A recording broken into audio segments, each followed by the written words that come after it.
James catches, puts up a three. Won't go. Rebound Bosch. Back out to Allen. His three-pointer. Bang! Tie game with 5 seconds remaining. Some of the toughest guys that you played against, the era, obviously the 80s with Bird, Magic, Jordan, Isaiah. You got the 90s. I don't know. I think you probably miss LeBron. You miss LeBron. No, right? LeBron is which is crazy. My first year is LeBron's. My last year is LeBron's first year. Okay. So you got an opportunity to see a lot of them. Who's the hardest to defend? Mike and Kobe. I mean, from a guard standpoint, Yes. I didn't have to go down there and defend Shaquille O'Neal or Right. Kareem Abdul-Jabbar. Right.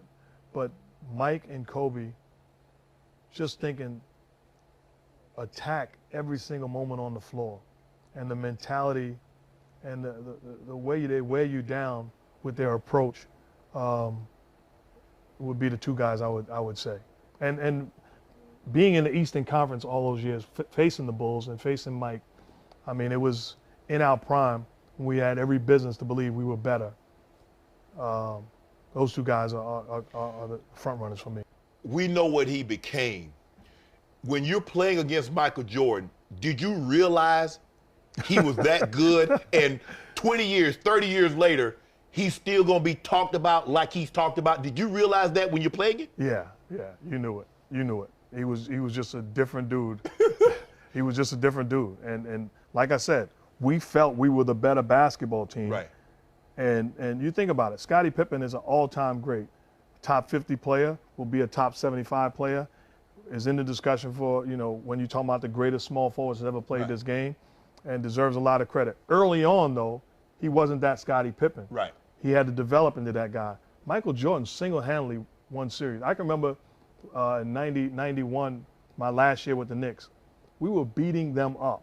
We had physical guys at every single position, and we were Charles Smith, Xavier McDaniel. Yeah, Charles Smith wasn't on Charles that Smith was on the team but at we the were time. loaded. Yes. And we were on a mission to physically Right. beat them up.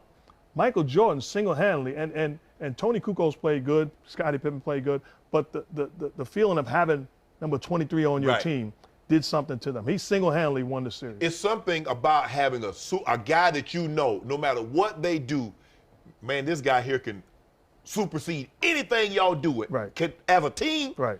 he can trump that by. He the big joker. Yeah. Yeah. That's what he is. That's He's the big that's joker. what it is. You can have Ain't the nothing you can do. ace, the king, That's the right. queen, but whoever got that big That's joker. right. When it drops, it's a wrap. It's a wrap. And we went over it in the scouting report. We said how we were going to defend them. We said how we were going to send them in different directions. It didn't matter. Right. He had an answer for every single thing we put forth. And physically, he was more than willing to go through whatever he had to go through to win. All-time great competitor. The only guy that I would put in the discussion, because both of these guys, unfortunately, the late, great Kobe Bryant and Michael Jordan, in my opinion, the two guys I ever played against that was willing to leave it all on the court. And I mean it all. They were willing to, if it meant drop dead on the floor, those two guys, I'm convinced, would be willing to do that for the victory. Now, I would say this. As great as a competitor I am, that ain't my testimony. I want to win, but not at all costs. Not at that expense. I'm not willing to take my last breath and win. You was in college when Mike was in college. Did you see that? Did you see Michael Jordan, the Mike Jordan in college, becoming the Michael, the MJ, the era, the logo? Did you see him becoming that in the NBA? No. And I had a guy I grew up with, in Kenny Smith. Right. Played on that North Carolina team. We played him in Madison Square Garden. And they talking about Michael Jordan, he's special and he's this. And we played him. I mean, he was very good. Right. He was very, very good. Right. But if you ask me that I think that guy would wind up being that guy, no. And who could? Right. But my goodness, he's a different animal. He is an absolute different animal, and a guy that. And you look at on another note, you look at all the greats, whether it be singing, acting, boxing, basketball, football, whatever. I think we sometimes take people like that for granted. And we don't show them the love that they deserve until they take their last breath, they close their last eye. And we should acknowledge just exactly what he's meant and put us all in position to be successful as basketball players, as human beings, and should be celebrated more.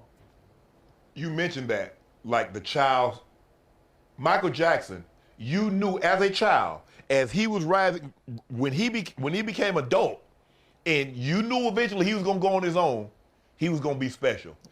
Like LeBron, you watch him growing up, middle school, high school, you said you knew he would be special. Some people, you just know. You know, the first time you was on TV, I remember it was the other network. I remember, and you were watching and like, oh, somebody gonna sign this dude. You just knew it. I'm not trying to, I'm not stroking you. I'm telling you the truth. You just knew you had it. Right. And you have taken that opportunity and propelled it into now, making history on your own off the field. You know when special people have it. Right. And the people that you name, they have it. It should be recognized. It should be celebrated, not hated on, but appreciated. Taken by Iguodala. They do have a timeout. Decide not to use it. Curry, way downtown. Bang! Bang! Oh, what a shot from Curry!